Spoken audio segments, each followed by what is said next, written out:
ધોરણ 11માં chapter number 8 એમાં આપણે આગળ વધીએ તો છેલ્લે આપણે સ્વાધ્યાયના દાખલા ગણ્યા હતા. બરાબર.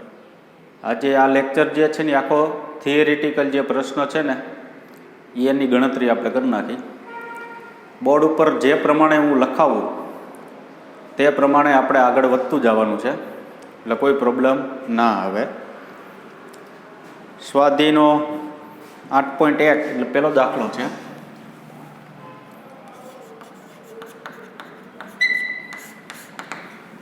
શું કહે છે પહેલો દાખલો? નીચેના પ્રશ્નોના જવાબ આપો.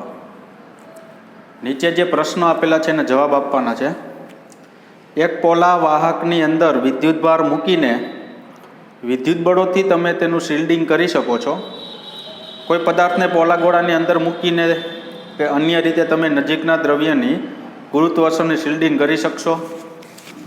તો એમાં જવાબ આવશે ના.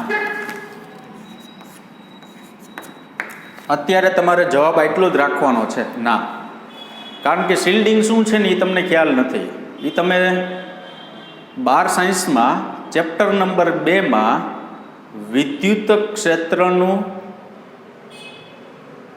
ક્ષેત્ર વાહક અને સુવાહક માટે એક એવો ટોપિક આવે છે ચેપ્ટર નંબર 2માં. બરાબર. ત્યારે તમને ખ્યાલ આવી જશે શિલ્ડિંગ શું છે. અત્યારે બસ એટલું રાખી દેવાનું. શું? તો કે ના. બરાબર. બીજું કંઈ વિચારવાનું નથી. ન ખબર પડે તો એની બહુ ચિંતા તમારે ન કરવી. બરાબર. ચાલો આગળ. પૃથ્વીની આસપાસ ભ્રમણ કરતા નાના અવકાશની અંદર રહેલો અવકાશયાત્રી ગુરુત્વાકર્ષણની પરખ કરી શકતો નથી. પૃથ્વીની આજુબાજુ કોઈ અવકાશયાન ભ્રમણ કરે છે, અંદર એ માણસ છે, એ એવું કહે છે કે પૃથ્વીનું ગુરુત્વાકર્ષણની અસર નથી કરી શકતો. જો પૃથ્વીની આજુબાજુ કક્ષે ભ્રમણ કરતા અવકાશનું મથકનું પરિમાણ મોટું હોય તો ગુરુત્વાકર્ષણની પરખ કરવાની આશા રાખી શકે? ધારો કે ગુરુત્વાકર્ષણ બહુ વધુ પ્રમાણમાં હોય પૃથ્વી ઉપર, તો એ આશા રાખી શકે? એવું કીધું. તો કે હા, જો અવકાશયાનનું પરિમાણ એટલું મોટું હોય, જો અવકાશયાનનું પરિમાણ એટલું મોટું હોય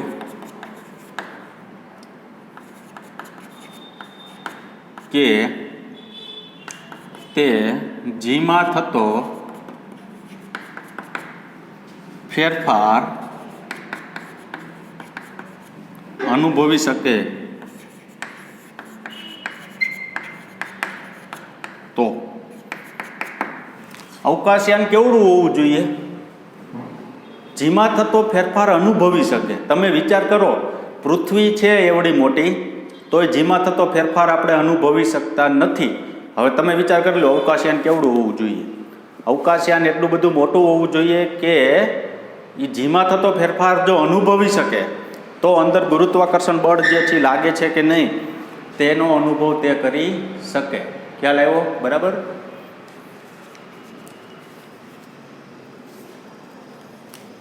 એક મિનિટ.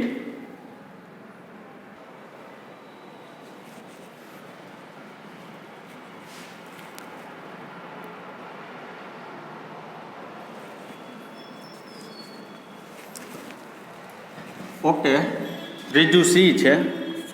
બરાબર દેખાતો નહોતો, કેમેરો સેટ કર્યો. બરાબર.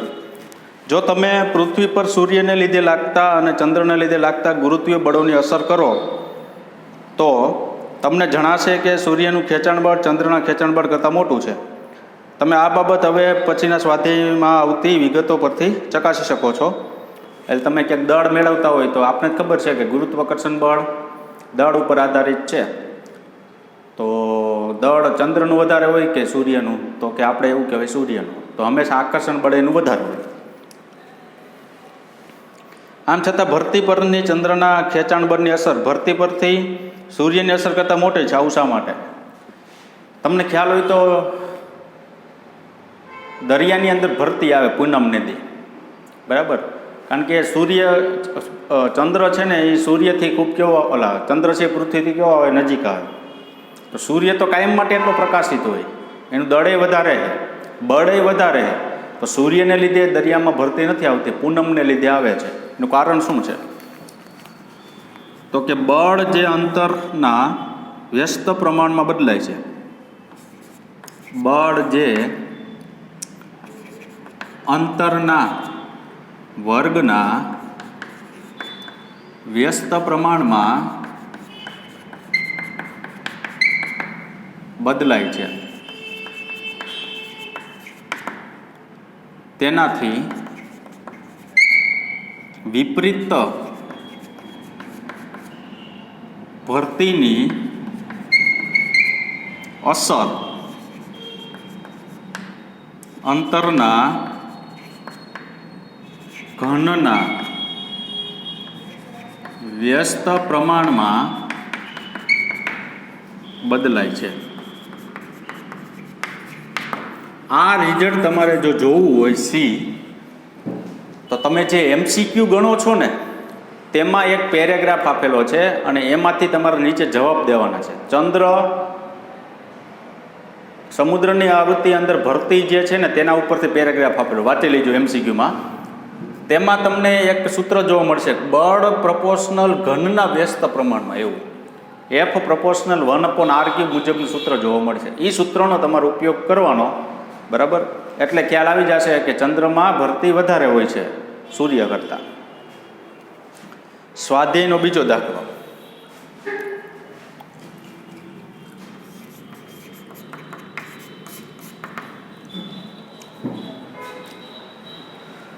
સાચો વિકલ્પ પસંદ કરો. પહેલું પૂછ્યું છે એ, ઊંચાઈ વધતા ગુરુત્વ પ્રવેગ વધે છે કે ઘટે છે? આપણે એવું કીધું હતું ગયા લેક્ચરમાં, એક ગ્રાફ દોર્યો હતો, મેક્સિમમ સપાટી પર હોય, સપાટીથી કેન્દ્ર તરફ જાઓ પૃથ્વીના તોય ઘટે, અને ઊંચાઈ તરફ જાઓ ને તોય શું થાય? ઘટે. એટલે ઊંચાઈ સાથેનો ફેરફાર ગુરુત્વ પ્રવેગનો શું આવશે? ઘટે છે. ચાલો બી પૂછ્યું છે, ઊંડાઈ વધતા એટલે કેન્દ્ર તરફ જવાનું, ગુરુત્વ પ્રવેગ વધે છે કે ઘટે છે? તો એમાં એવું કહેવાનું ઘટે છે. ચાલો ત્રીજું,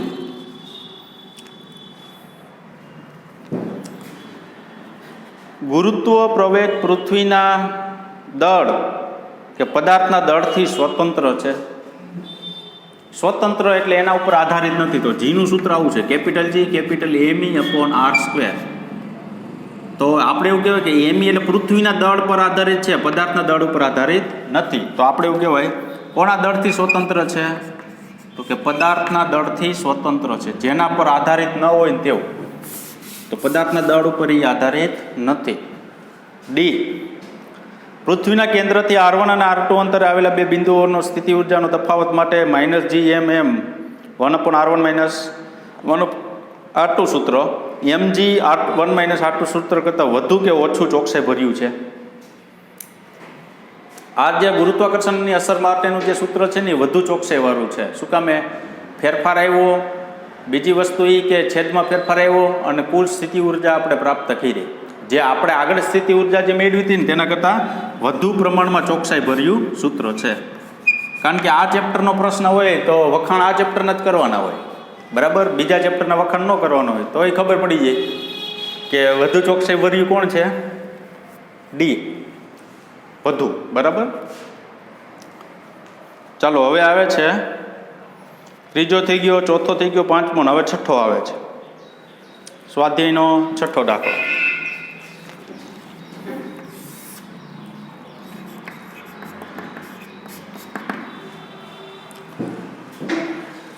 છઠ્ઠા દાખલાની અંદર આપણે શું પ્રશ્ન પૂછ્યો છે?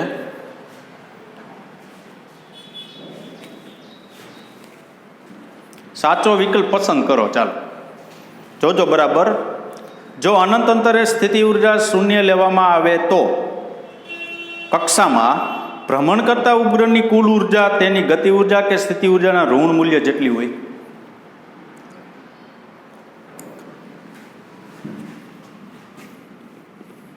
ગતિ ઉર્જાનું સૂત્ર જો આવ્યું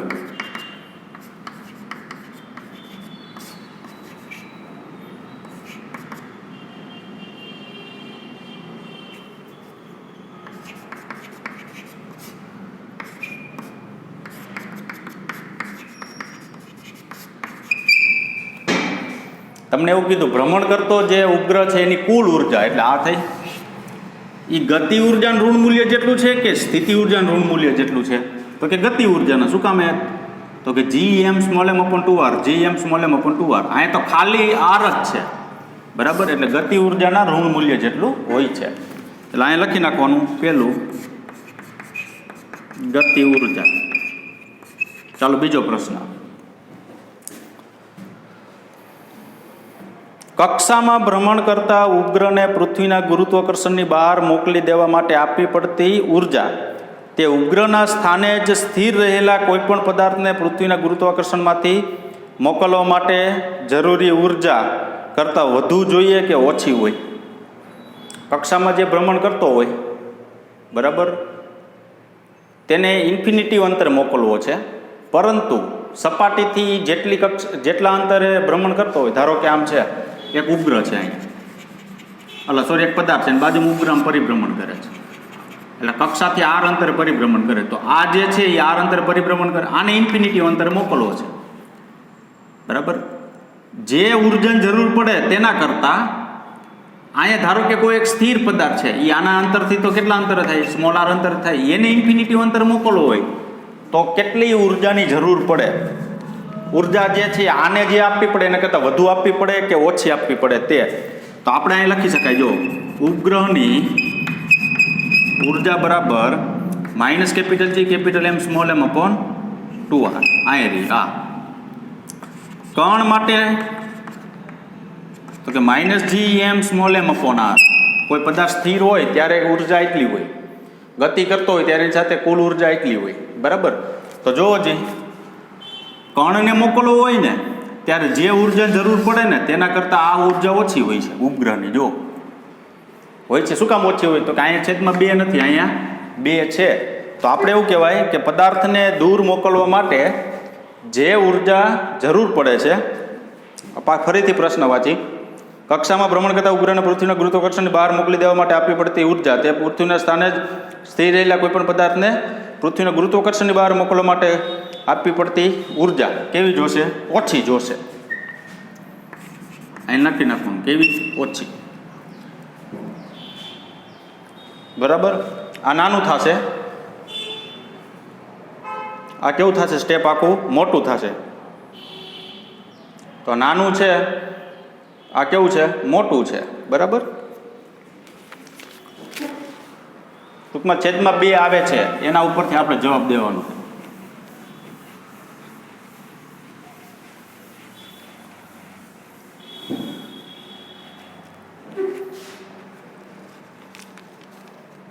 આગળ જઈએ. સ્વાધ્યાય 7મો દાખલો.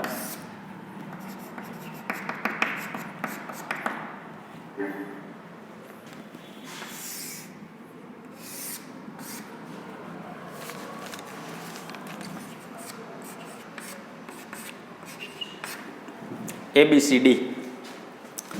પૃથ્વી પરથી ફેંકાતા પદાર્થ માટે નિષ્ક્રમણ ઝડપ.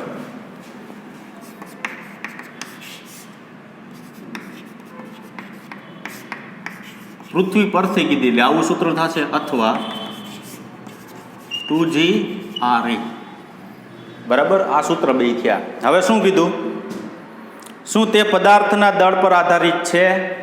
આમાં જોવો જે પદાર્થનું ક્યાંય દળ આવે? આ પૃથ્વીનું દળ છે, પદાર્થનું દળ આવે છે, આધારિત છે? તો કહેવાનું પહેલું ના. પછી શું પૂછ્યું?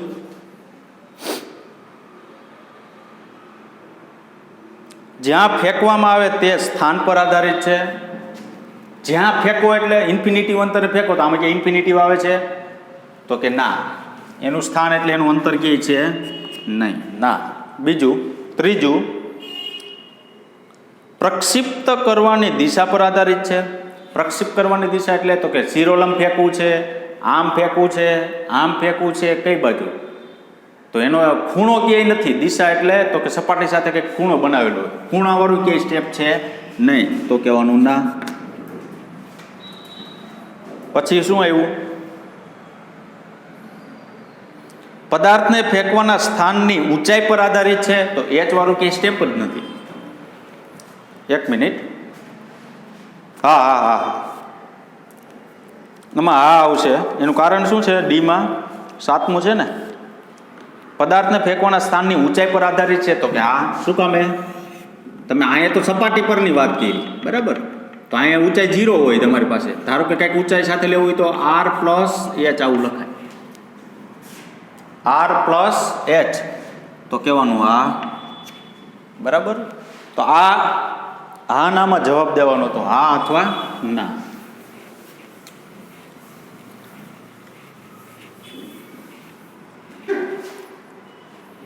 ચાલો આગળ જઈએ.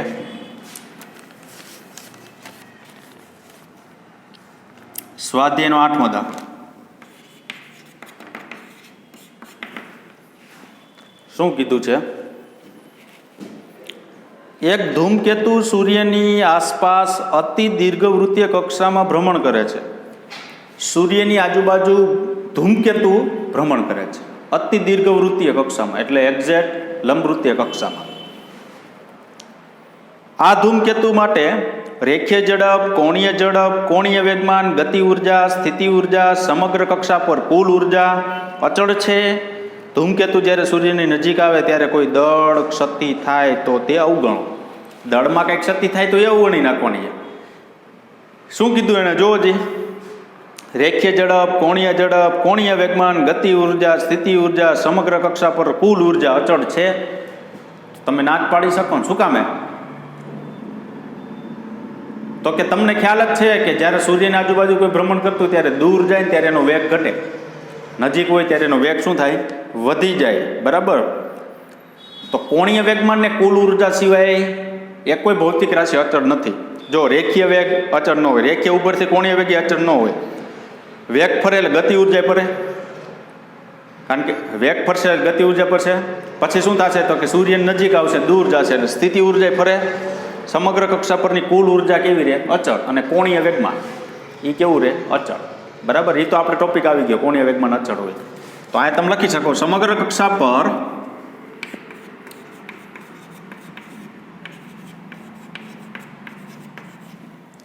કોણીય વેગમાન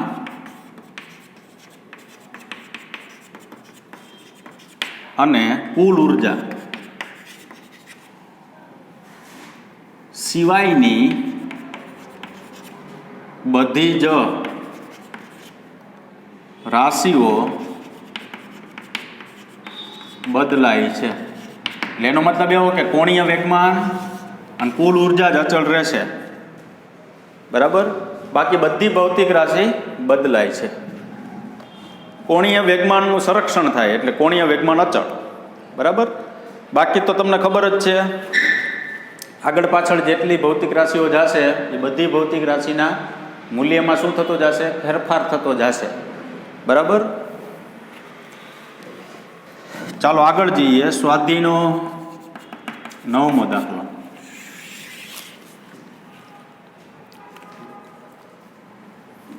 નવમો છે થોડોક હાર્ડ એન્ડ ફાસ્ટ, પણ એ સમજાવવાનો નથી આખો.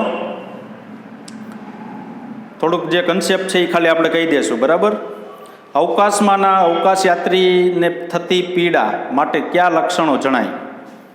અવકાશયાત્રી જ્યારે અવકાશયાન કરતો હોય ને ત્યારે એક પ્રકારની પીડા થાય છે, અને પીડાની અંદર કયા પ્રકારના લક્ષણો જણાય છે? પહેલો લક્ષણ આપ્યું છે પગમાં સોજો, ચહેરા પર સોજો, માથું દુખવું, સંરચનાની તકલીફ, બરાબર?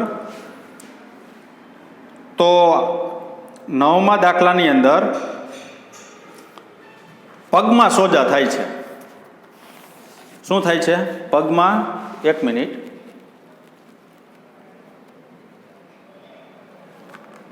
ચહેરા પર સોજો, માથું દુખવું, સંરચના તકલીફ ને એવું કંઈ થતું નથી.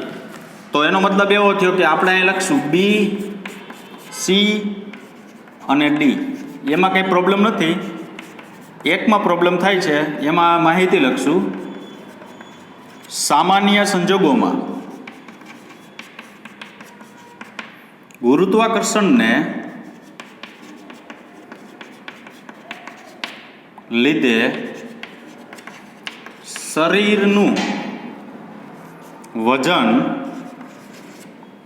શરીરના વજન પગ પર હોય છે, અવકાશમાં અવકાશયાત્રી વજન વિહીનતાની સ્થિતિમાં હોવાથી પગમાંના સોજા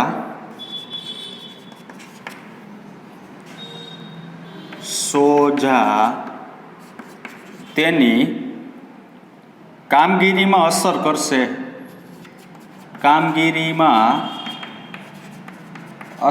કરશે નહીં. એક મિનિટ, સોરી, ઊંધું કહેવાય ગયું. આ 3 અસર કરશે, બરાબર. આ એક અસર કરશે નહીં. આવી બધી તકલીફો થશે, પણ આ તો વધુ ડિટેલમાં આપણે કોર્સ બહારની વસ્તુ છે, બરાબર. એ તો આપણે ક્યાંક વાંચેલી હોય તો આપણે ખ્યાલ આવે, નહીંતર આપણે ખ્યાલ ન આવે. આ એક બાબત ધ્યાનમાં રાખજો ખાસ, બરાબર. સ્વાધ્યાયનો 10મો દાખલો છે.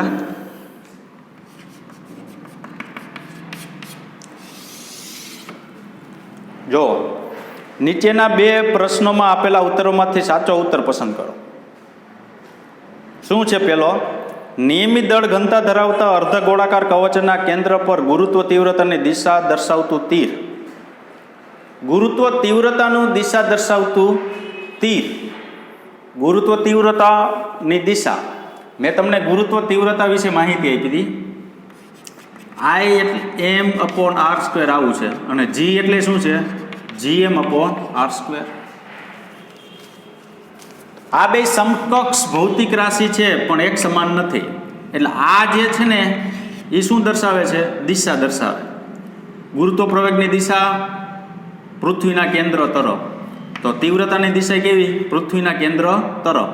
તો આ તીવ્રતાનું જે સૂત્ર છે ને તેના ઉપરથી આપણે એવું કહેવાય કે હવે તીરની દિશા લઈએ.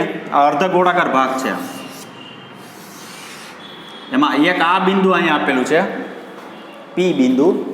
એક મિનિટ,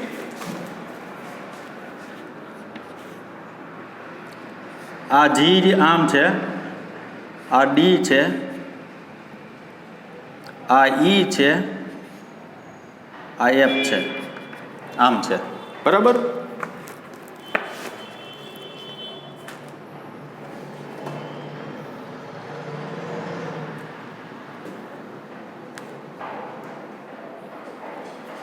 એક મિનિટ, આ નથી, બરાબર. અહીં દોર નાખું છું.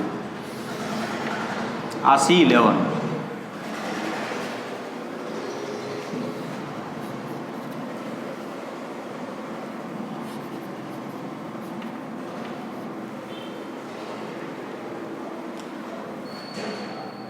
આ C છે. આ તો C સેન્ટર છે, આ C સ્મોલ છે, બરાબર. એટલે પેલું આ લેવાનું છે, B આ લેવાનું છે. તો એની અંદર જવાબ જે આપને મળશે ને એ મળશે C. શું કામ? તો કે જો તમે અર્ધ ગોળાકાર કોઈ વસ્તુ લઈ લ્યો, તો આ જે છે ને એ ભાગ એ સપાટી પર આમ છે, આ સપાટીની લંબ આમ છે, પણ કેન્દ્ર તરફ એટલે સપાટીની અંદર તરફ એટલે આ C છે. આપણે શું કીધું? Gની વેલ્યુ કેન્દ્ર તરફ હોય તો I કેન્દ્ર તરફ લેવાનું.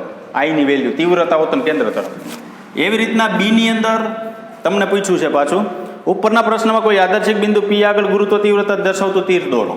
તો ગુરુત્વ તીવ્રતા દર્શાવતું તીર એટલે તો કે I સપાટી ઉપર છે, આ સપાટી થોડુંક આમ છે, ને I સપાટી ઉપર, તો નીચે તરફ કોણ થશે? E. તો એમાં આવશે E. તો જોવો જી, આ નીચે તરફના જે છે ને E અને આ C, બરાબર. E જવાબ આવશે. ટૂંકમાં તમને ગમે તીર આપેલા હોય, નીચે તરફનું હોય ને એ તમારે તીવ્રતાની અંદર લેવાનું થશે, બરાબર. તો અહીંયા સુધી આપણે રાખીશું. Thank you very much. આ બરાબર લખાણ લખી નાખજો, સ્ક્રીનશોટ જે છે બરાબર પાડી લેજો, એટલે આપણે કોઈ પણ પ્રકારનો પ્રોબ્લેમ ઉદ્ભવે નહીં. બીજી વસ્તુ, આ જે થિયરિટિકલ છે પ્રશ્ન એ બરાબર તૈયાર કરવા, અને અમુક વસ્તુ ન સમજાય તો એને જવા દેવા નહીં, કારણ કે આપણી કોર્સ બહારની વસ્તુ જે છે ને એ આપણે સમજવામાં થોડીક તકલીફ થશે, બરાબર. Thank you.